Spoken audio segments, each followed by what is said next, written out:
சீதாராமன் கதை சுபஞானம்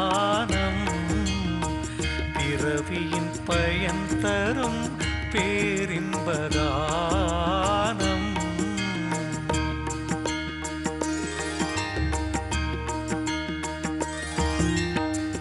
அருளுடன் பொருள் தரும் ஆனந்த கீதம் அதிர்வேன ஓங்கிய ஸ்ரீ விஷ்ணு பாதம்.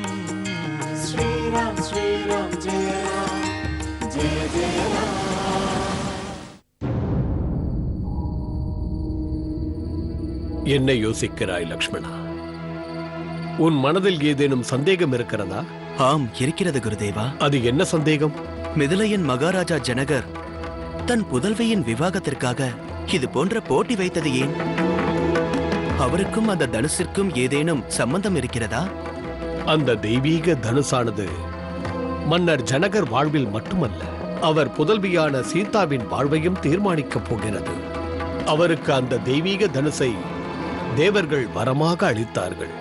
மகாதேவரின் அம்சமான அந்த தனுசிற்கு பினாகம் என்ற பெயரும் உள்ளது. இந்த தனுசை கொண்டுதான் அண்ட சராசரங்களுக்கும் மகாதேவனாக விளங்கும் பரமேஸ்வரன் தாட்சாயினியின் தந்தையான தட்சனை வதம் செய்தார். அந்த திவ்ய தனுசை பயன்படுத்தியவுடன் எழுந்த நாதம் உலகங்களையும் நடுங்கச் செய்தது.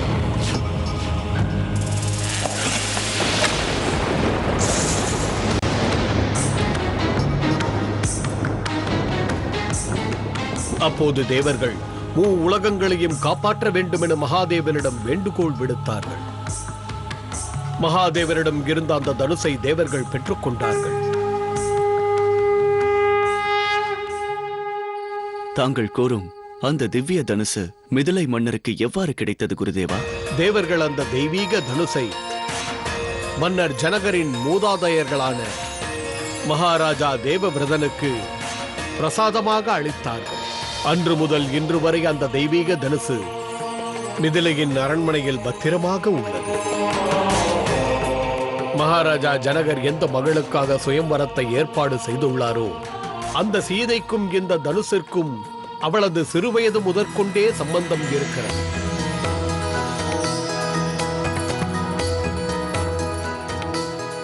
மாபெரும் சக்கரவர்த்திகள் கூட எடுக்க முடியாத அந்த தனுசை சிறுமியான சீதை சுலபமாக எடுத்து விட்டாள்.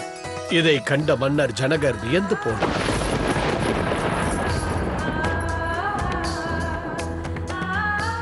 சீதையின் இந்த தைரியத்தை கண்டு மன்னர் ஜனகர் அன்றே ஓர் முடிவு செய்தார். இந்த சிவதனுசை எவன் ஒருவன் எடுத்து நான் ஏற்றுகிறானோ அவனுக்கே தன் மகளை மணமுடிப்பேன் என்று.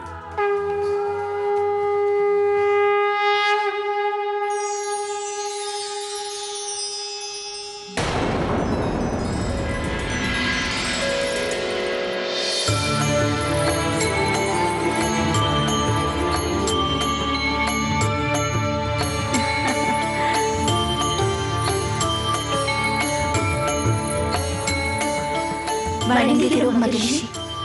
இறைவனின் அருள் என்றும் உங்களுக்கு உண்டு. தாம் எங்களை மன்னிக்க வேண்டும். எங்கள் காரணமாக தாம் காத்திருக்கும் நிலை ஏற்பட்டது. பரவாயில்லை மகளே. சீதா, பரமசிவனின் தனுசை நாளை சுயம்பரத்திற்காக எடுத்துச் செல்ல போகிறார்கள். ஆகையால் இந்த தனுசை பூஜை செய்து உனக்கேற்ற வரன் கிடைக்க வேண்டும் என்று வேண்டிக்கொள். சீதையே, என்று நீ பூஜை செய்ய கற்றுக்கொண்டாயோ அன்று முதல் இன்று வரை தனுசிற்கு நீதான் பூஜை செய்கின்றாய். இதே தனுசை கொண்டுதான் உன் திருமணமும் நிச்சயிக்கப்பட வேண்டும் என்று ஒரு சாமானியனால் சாதிக்க இயலாத கடும் போட்டியை உன் தந்தை வைத்துள்ளார்.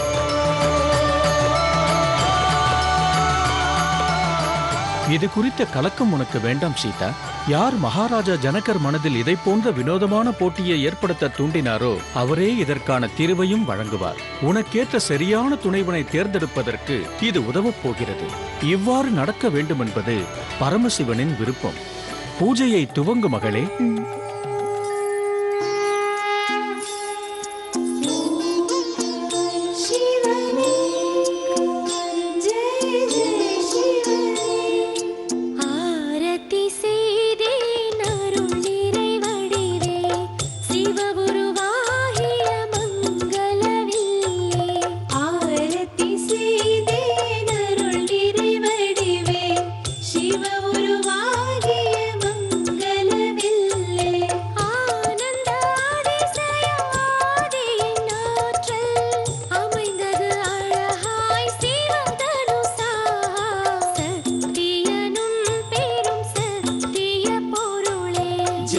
शिव शिव शिव शङ्कर शिव मे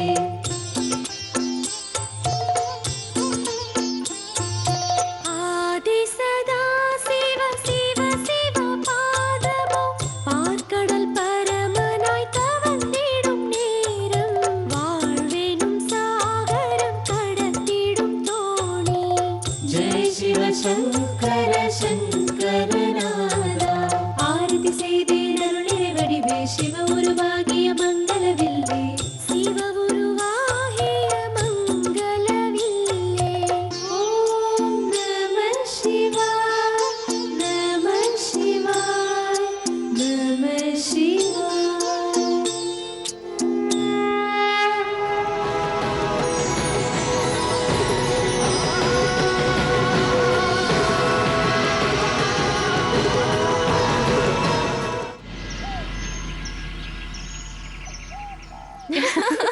அக்கா, உனது சுயம்வரத்திற்காக தந்தை ஏற்படுத்திய போட்டி எங்கள் மனதில் ஆர்வத்தை ஏற்படுத்தியுள்ளது. நீ கூறுவது உண்மைதான் ஊர்மிளா. இயலாத காரியத்தை நிகழ்த்தி காட்டப் போகும் மாவீரன் யாரோ. எவராலும் அதை செய்ய இயலாத மாண்பி. உனக்கு நினைவிருக்கிறதா? அன்று நமது சேவகர்கள் அந்த தனுசை பூஜைக்காக கொண்டு வந்தார்களே, அதை கண்டீர்கள் அல்லவா? அதை கொண்டு வர தங்கள் உயிர் சக்தி அனைத்தையும் பயன்படுத்தினார்கள். ஆதலால் தான் கூறுகிறேன் ஸ்ருதி கீர்த்தி, நிச்சயமாக ஒரு மன்னரால் அந்த திவ்ய தனுசை தனது கைகளால் எடுக்க இயலவே இயலாது. எல்லாம் வல்ல இறைவன் எனக்காக ஒருவரை படைத்துள்ளார் என்றால் அவருக்கு அந்த பரம்பொருள் நிச்சயமாக சக்தி பொருந்திய சிவதனுசை எடுக்கும் வல்லமையையும் கொடுத்திருப்பார். அது சரி அக்கா, எங்களுக்கு ஒரு விஷயம் கூறு. இந்த சுயம்பரத்திற்கு முன்பு அந்த நபர் உன் எதிரே வந்தால் அவர்தான் உனது வாழ்க்கை துணை என்று உன்னால் அடையாளம் காண இயலுமா? கூறுங்கள் அக்கா, அவர் எப்படி இருக்க வேண்டும் என்று நீங்கள் யோசித்திருப்பீர்கள் அல்லவா? அந்த அரசரோ அல்லது திவ்ய புருஷரோ பார்க்க எப்படி இருக்க வேண்டும்?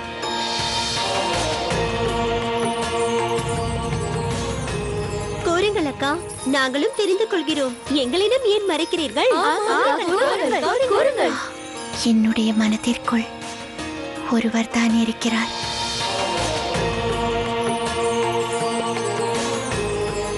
என்றும் அழியாதவர்,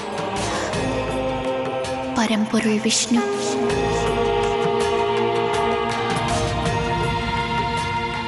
பரம்பொருள் விஷ்ணுவா? புரியவில்லையே. புரியவில்லையா?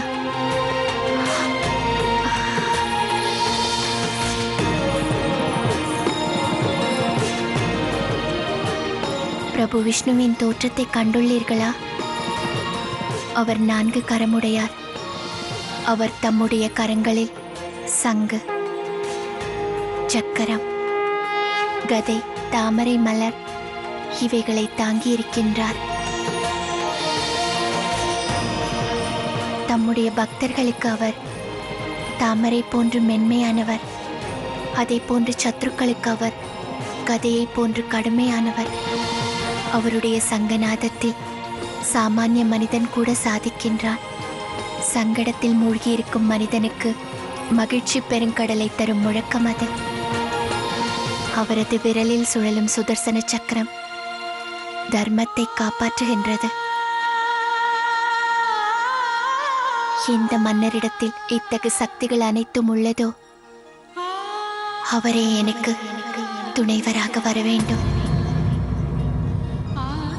ஆனால் இத்தகைய சிறப்பம்சங்கள் கொண்ட அந்த மனிதரை, உனது வரனை நீ எவ்வாறு கண்டறிவாய்? அதை அறிவதில் கடினம் என்ன இருக்கிறது? எவர் ஒருவர் சிவதனுசை எடுத்து நான் ஏற்றுகிறாரோ அவரிடம் இந்த அம்சங்கள் நிறைந்திருக்கும்.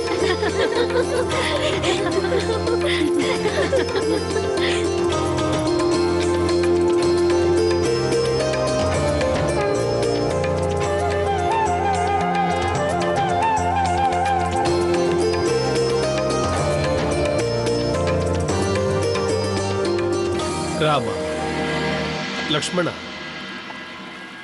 இதுதான் புண்ணிய நதியான கங்கை. இந்த கங்கையில் நீராடுவதன் மூலம் ஜென்ம ஜென்மத்திற்கும் நாம் செய்த பாவங்கள் எல்லாம் விலகுகிறது. இந்த கங்கை நதியின் கருணை உள்ளத்தின் காரணமாக இந்த பூமியில் உள்ளோர் இவளை தாயாக கருதுகிறார்கள். ராமா, இவளை தெய்வீக நதியாக அழைப்பார்கள். நதியின் வடிவத்தில் இருக்கும் ஒரு தேவி இவள். இவளது மகிமை ஈடு இணைக்கற்றது. இந்த புனித நதியில் எவர் ஒருவர் நீராடுகிறாரோ அவரது ஆன்மா நிச்சயம் முக்தி அடையும். அதில் எந்த சந்தேகமும் இல்லை. அன்னை கங்கையின் இந்த மகிமையின் ரகசியம் என்ன குருதேவா? நான் உங்கள் இருவருக்கும் கங்கையின் புண்ணிய கதையை விளக்கமாக கூறுகிறேன். வாருங்கள்.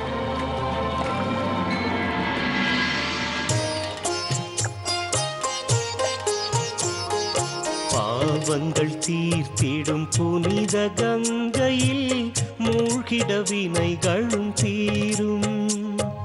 விஷ்ணு பதத்தில் வழிந்திடும் அழகாய் பொங்கி புரளுமே நீரும். ராமரும் குருவும் கங்கையின் புகழை உணர்ந்து மகிழ்ந்திடும் நேரம். பிரார்த்தனை செய்து தியானத்தில் மூழ்கி அன்னையை வணங்கிய காலம்.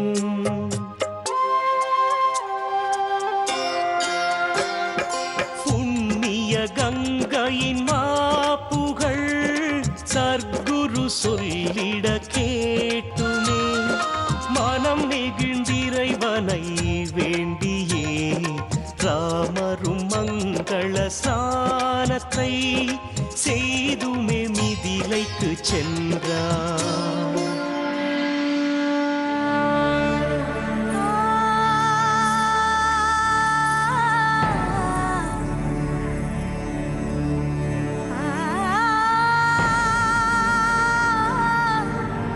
அம்மா,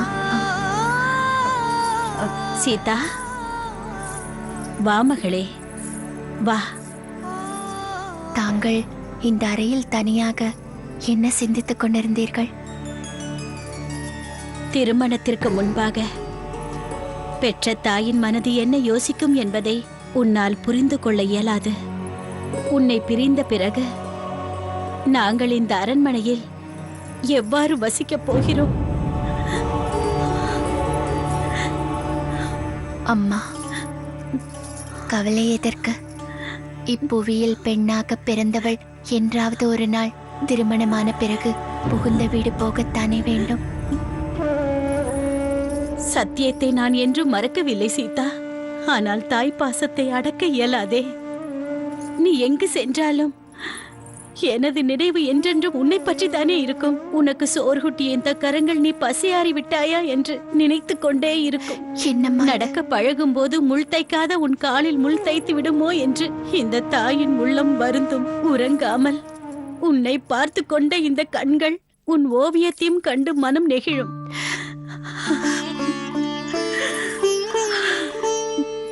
அழாதீர்கள் அம்மா, இப்படி அமருங்கள். அமருங்கள் அம்மா.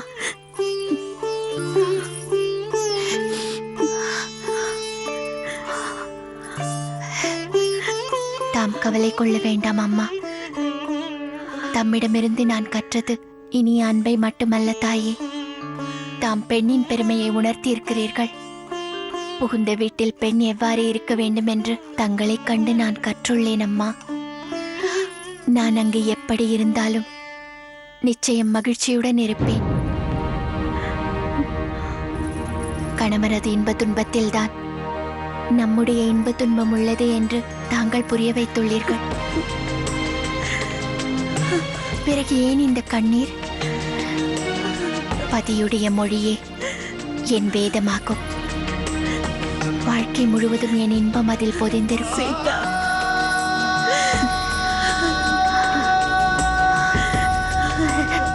அம்மா,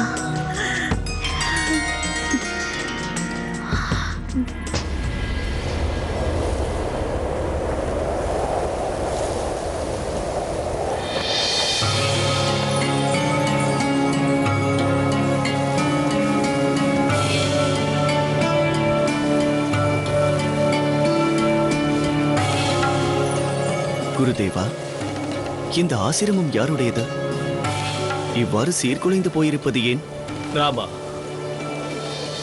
ஒரு காலத்தில் இது கௌதம மகரிஷியின் ஆசிரமமாக இருந்தது. ஒரு நிகழ்விற்கு பிறகு இது இவ்வாறு மாறிவிட்டது. முன்பொரு காலத்தில் இந்த ஆசிரமம் இருந்த பகுதியே மிகவும் பசுமையாக இருந்தது. இதை பூலோகத்தின் சொர்க்கம் என்றே கூறலாம். மகரிஷி கௌதமர் தன் மனைவி அகலிகையுடன் இந்த ஆசிரமத்தில் வசித்துக் கொண்டிருந்தார்.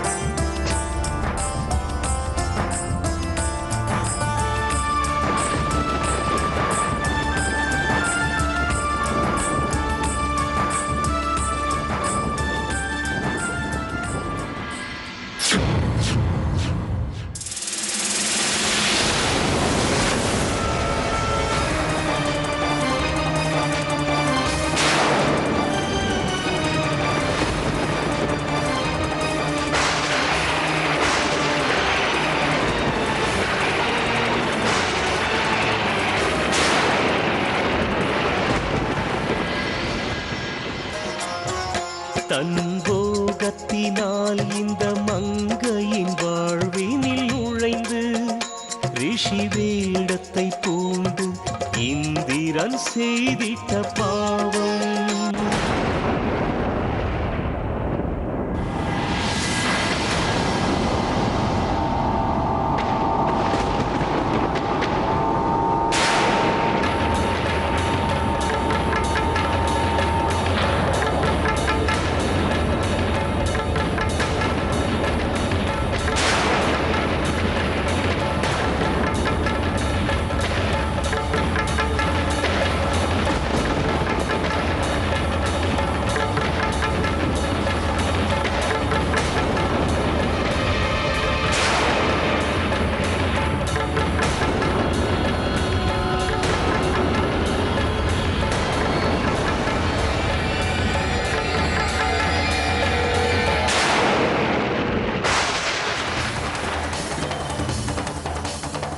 என்னை போல் வேடம் கொண்டவனே, யார் நீ? என் உருவம் போல் தரித்துக் கொண்டு என் ஆசிரமத்திற்கு ஏன் வந்தாய்? ஓ, மரியாதையாக கேட்டால் பதில் அளிக்க மாட்டாயா?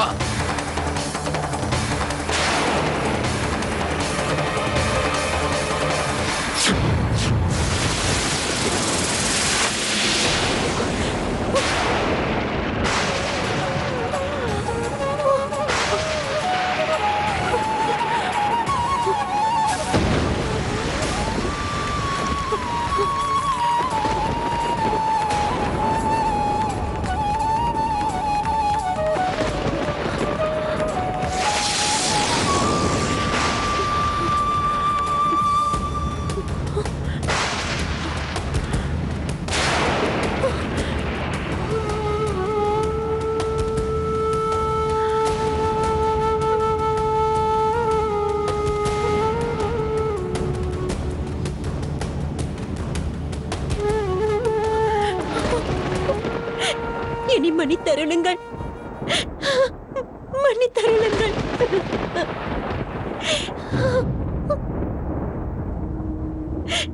என்னால் இந்திரனின் சூழ்ச்சியை புரிந்து கொள்ள இயலவில்லை. அகலிகை, கணவன் மனைவிக்கான பந்தம் உடலால் ஆனதல்ல, உள்ளத்தினால் ஆனது. உனது உடல் தவறு செய்திருந்தால் உனது உள்ளம் அவனை எவ்வாறு அறிய தவறியது? அகலிகை, நான் உன்னை என்று சபிக்கிறேன். இந்த க்ஷணமே நீ கல்லாலான சிற்பமாகிவிடும் என்று அந்த பரமாத்மா உன்னை நேரில் கண்டு அவர் ஸ்பரிசம் உன் மீது படுகிறதோ அதுவரை நீ கல்லாகத்தான் இருப்பாய். அகலிகை,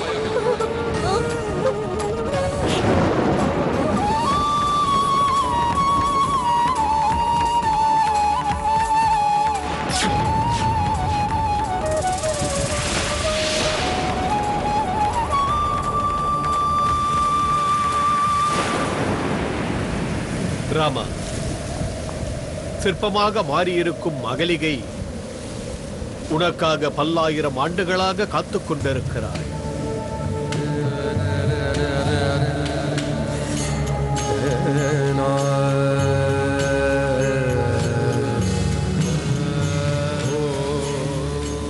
கபடத்தில் மாட்டிக்கொண்டது அகலிகையின் துர்பாக்கியம். அவள் முன் ஜென்மத்தில் செய்த புண்ணியத்தின் பலன். அவளை நீ தொடுவதன் மூலம் அவளுக்கு ஏற்படும் ராமா. துர்பாகியசாலியான அகலிகைக்கு அவளது சாபத்திலிருந்து விமோச்சனம் தருவது உனது பெருமைக்கு மேலும் அழகு சேர்க்கும். முன்னே வாரா, அகலிகைக்கு விமோச்சனம் கொடு. சாபத்திலிருந்து அவளை விடுவித்து விடு ராமா. தங்கள் உத்தரவு குருதேவா.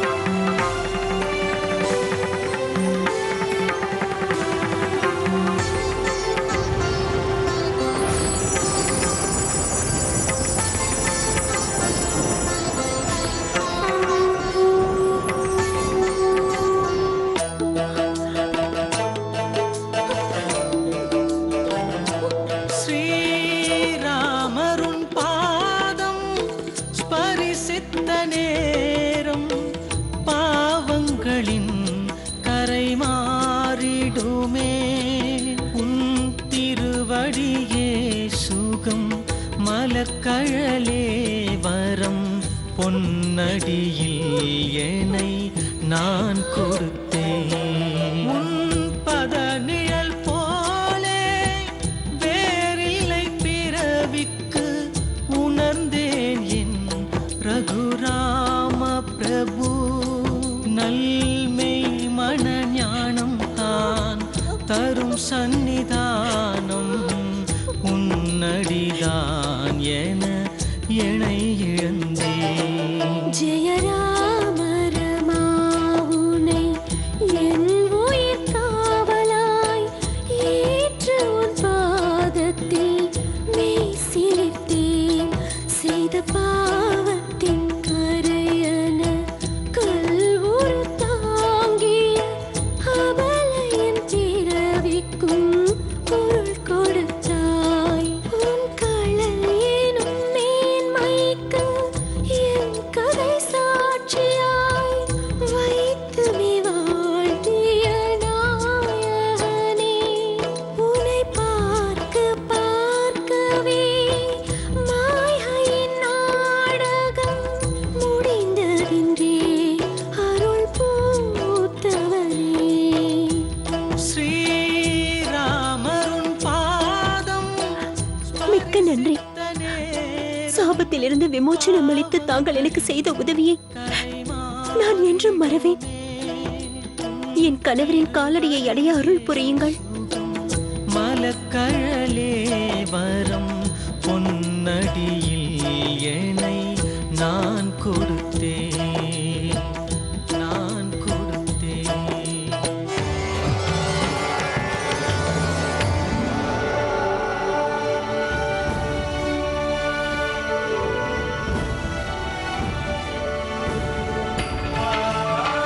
விரைவில் நாம் மிதிலை நகரத்திற்கு சென்றாக வேண்டும். வாருங்கள்.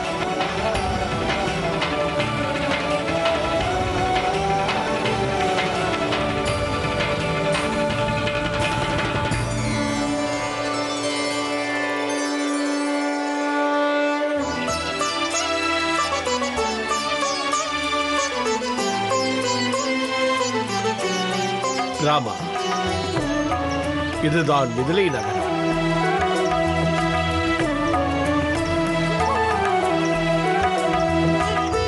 வாருங்கள்.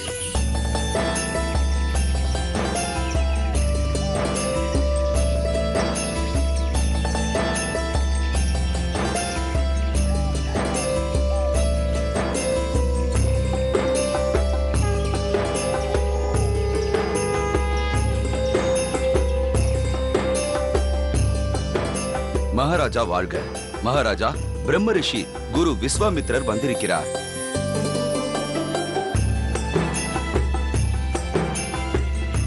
ராமா, லக்ஷ்மணா, சிறிது நேரம் நான் இங்கு ஓய்வெடுக்க விரும்புகிறேன். நீங்கள் விருப்பப்பட்டால் இந்த பூங்காவின் அழகை ரசித்துவிட்டு வரலாம். நிச்சயம் குருதேவா.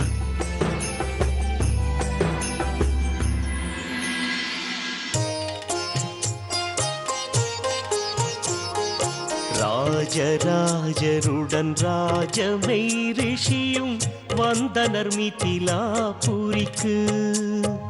ஜனகரும் முன்வந்து விஸ்வாமித்ரரை வணங்கி வரவேற்ற கோலம். மங்கள வைபவ நிகழ்வது நிகழ மகிழ்ச்சியும் மகிழ்கின்ற நேரம். சத்திய நாயகன் கைத்தளம் பற்றிட காலமும் கனிகின்ற காலம்.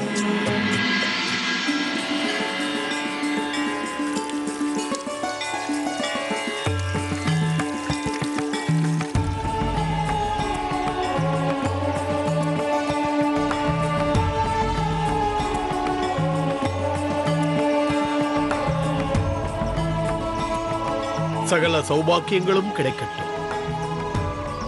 உனது எண்ணங்கள் அனைத்தும் ஈடேறும்.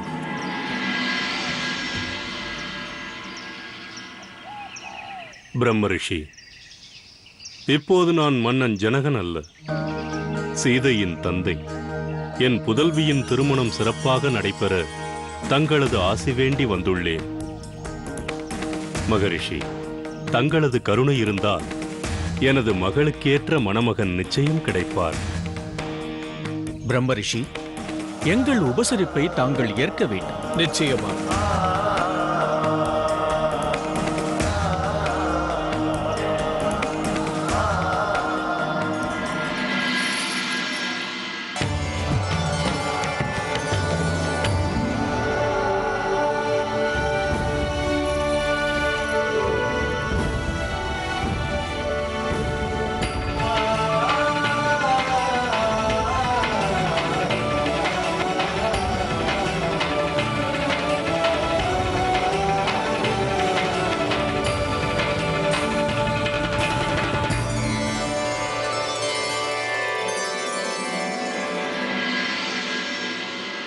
ரிஷிகளில் சிறந்தவரே, இந்த இரு ராஜகுமாரர்களும் யார்?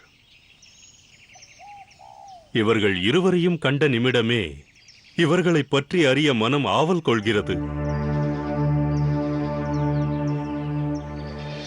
ஜனக மகாராஜா, இவர்கள் அயோத்தியின் இளவரசர்கள் ராமன் மற்றும் லக்ஷ்மணன்.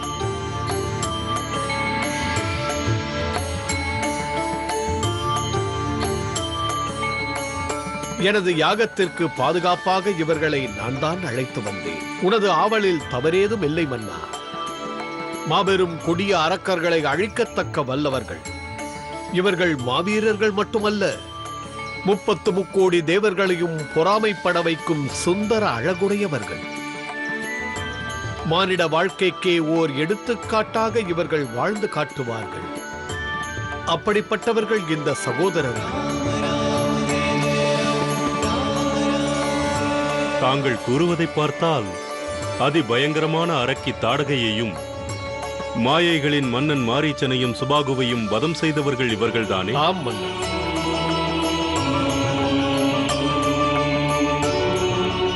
ராம லக்ஷ்மணர்களின் பராக்கிரமத்தினால் சாதுக்களும் ரிஷிகளும் இனி அந்த வனத்தில் எந்த கவலையும் இன்றி இருக்கலாம்.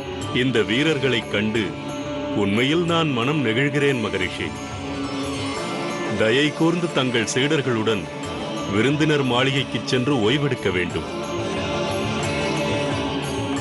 வாருங்கள். இளவரசி சீதா, இங்க இருக்கிறீர்களா? அட சீதா, அட என்னவாயிற்று? அக்கா, உன் சிநேகிதி ஏன் இவ்வாறு இருக்கிறாள்? 4 வார்த்தைகளை கூட பொறுமையாக பேச இயலாது. அப்படி இல்லை ஸ்ருதி கீர்த்தி, நான் கண்ட காட்சியை எவர் கண்டாலும் அவரால் நிச்சயம் பொறுமையாக இருக்க இயலாது. அப்படியா?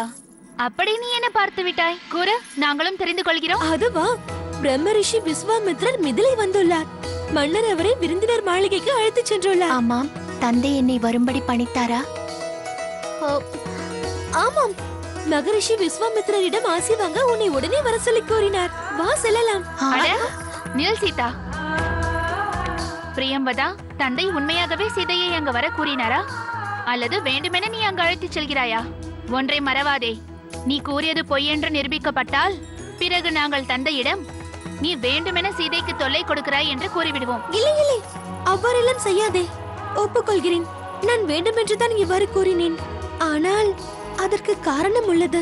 நான் சீதையை விருந்தினர் மாளிகைக்கு அழைத்துச் செல்ல விரும்புகிறேன். அங்கு மகரிஷி விஸ்வாமித்திரருடன் 2 ராஜகுமாரர்கள் வந்துள்ளார்கள். அவர்களை பற்றி என்னவென்று கூற? அவர்களது தோற்றத்தை பற்றி கூறவா? அவர்களை கண்டவுடன் என் கண்ணிமைகள் மூடாமல் நின்று விட்டது. அவர்களை பார்த்து கொண்டே நின்றேன். முகத்தில் அந்த சூரியனை போன்ற பொலிவு. அவர் புன்னகையில் பதுமைகள் மயங்குவார்கள். உதடுகள், அது ரோஜா மலரின் இதழ்கள். அவர்கள் இருவரையும் எவ்வாறு வர்ணிப்பது? அவர்களை வர்ணிக்க இந்த புவியில் வார்த்தைகளே இல்லை. இளவரசி சீதா உணர்ச்சி பிரவாகத்தில் இவ்வாறு கூறவில்லை. மகரிஷி விஸ்வாமித்திரரே அவர்களை புகழ் பாடினார். அந்த 2 ராஜகுமாரர்களும் தாடகையையும் மற்ற அரக்கர்களையும் வதம் செய்தார்களாம். அந்த 2 ராஜகுமாரர்களும் தெய்வீக புருஷர்கள்.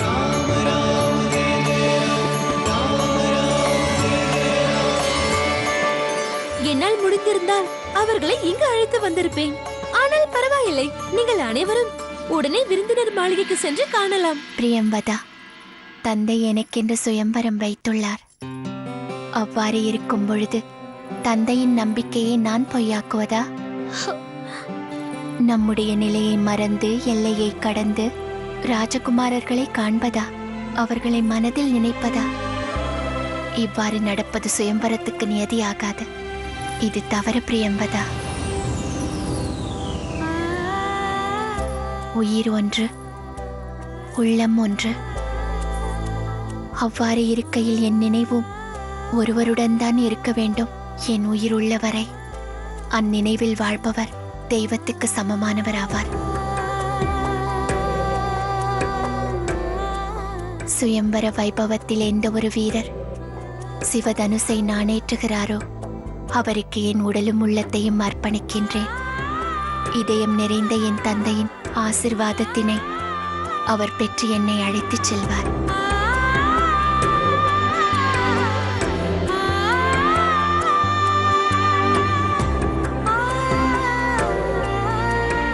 ராமனா? ஆம் சுனைனா, விஸ்வாமித்திரருடன் வந்திருக்கும் தசரத நந்தரின் பெயர்தான் ராமன். நான் அவரை எவ்வாறு வர்ணிப்பது? எனது வாழ்நாளில் இன்று வரை அவரை போன்ற அம்சம் கொண்ட அழகு மிகுந்த ஒரு ராஜகுமாரனை நான் கண்டதே இல்லை. ராமனும் அவர் சகோதரர் லக்ஷ்மணனும் போர்க்களத்தில் சத்ருக்களுக்கு இடையே நின்றால் இவர்கள் பொலிவில் மயங்கி போரையே கைவிடுவார்கள். சுனைனா, ராமனை கண்டால் அந்த பரந்தாமனே மனித உருவில் அவதரித்தது போல் தோன்றுகிறது. அவர் குரலை கேட்ட பிறகு என் செவிகளுக்கு வேறு எதையும் கேட்க விருப்பமில்லை. அவரது முகத்தை பார்த்த பிறகு எனது விழிகளுக்கு வேறு எதையும் பார்க்கவே தோன்றவில்லை.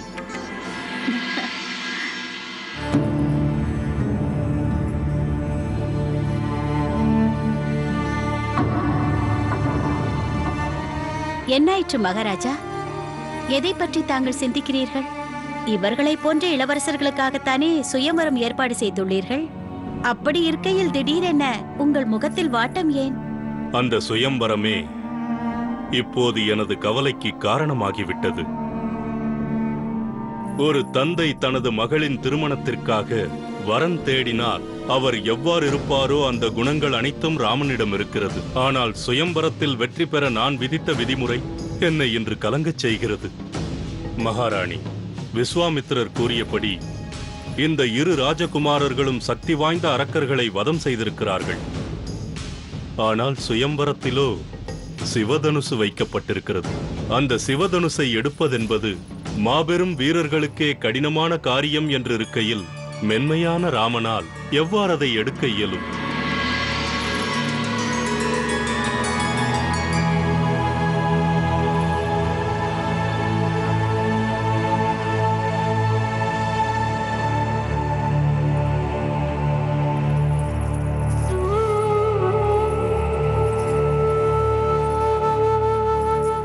சுனைனா, எனது மனம் கவலையில் வாடுகிறது. சுயம்பரத்திற்கான நாள் நெருங்கிவிட்டது. ஒருவேளை சீதைக்கு பொருத்தமான வரனை நாம் இழந்து விடுவோமோ? இறைவனால் எழுதப்பட்ட விதியை மாற்ற இயலாது. ராமனும் சீதையும் இணைவது இறைவனின் விருப்பம் என்றால் அந்த இறைவனே ராமனுக்கு சக்தியை அளிப்பார். திவ்ய சிவதனுசை எடுத்து நிச்சயம் அதில் நான் ஏற்றுவார். நடப்பவை அனைத்தும் நன்மைக்கே.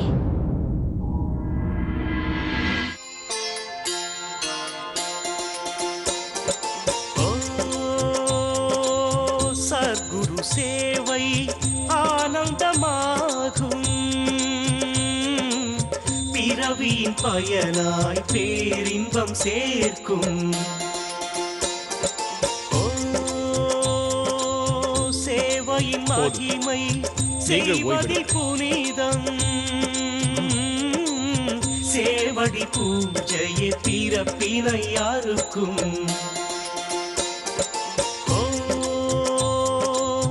அண்ணனும் பாதம் 1000 கோடி, வேதங்கள் வழங்கும் வேதத்தின் சிகரம். போதும் லட்சுமணா, உறவெனும் நூலினில் உயிரெனும் பூவை இணைத்தது நித்திய பூரணம்.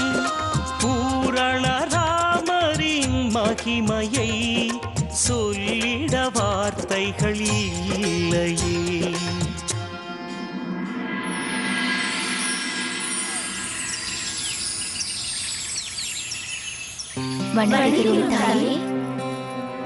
சீதா, எந்த ஒரு பெண் தன் கருவறையில் பெண்ணை சுமக்கிறாளோ அவள் மிகவும் அதிர்ஷ்டம் செய்தவள்.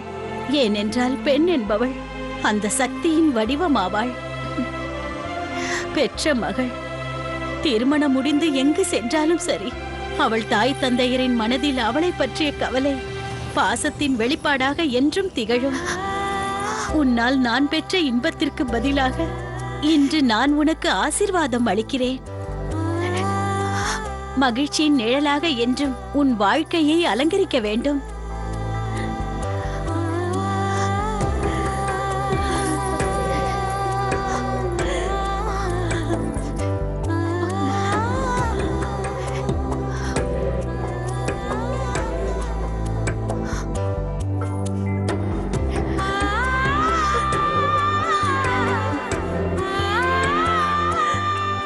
மகாராணி அவர்களே, அனைத்து கண்ணீர் துளிகளையும் சிந்தி விடாதீர்கள். நாங்களும் வரிசையில் இருக்கிறோம். எங்களை பிரியும் போதும் சற்று கண்ணீர் சிந்துங்கள். கவலை வேண்டாம். என் புதல்விகள் அனைவரையும் மகிழ்ச்சியுடன் வழி அனுப்புவேன்.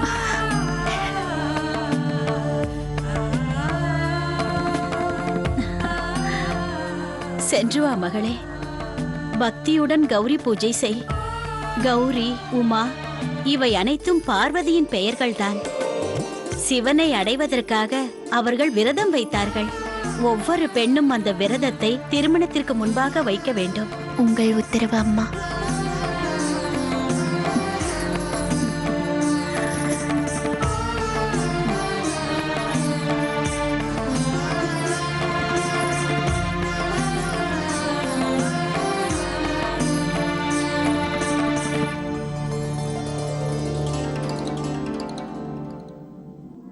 வணங்குகிறோம் குருதேவா.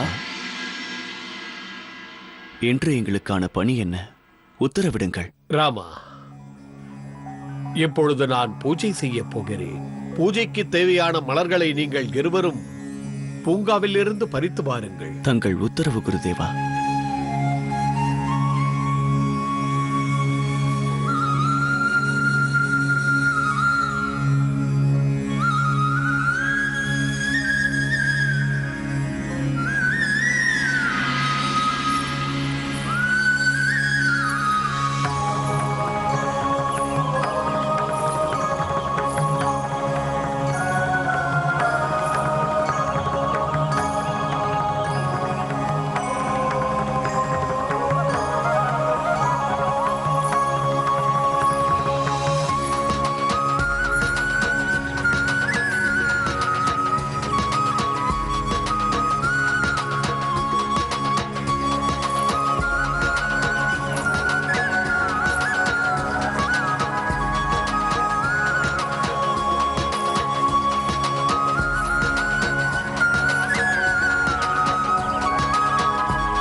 நந்தினி ராமரை பார்க்க கருவிழி முழுவதும் காதலின் வாசம். ஆயிரம் சூரியன் தரிசித்த மோகம் ஆழ்மனமெங்கும்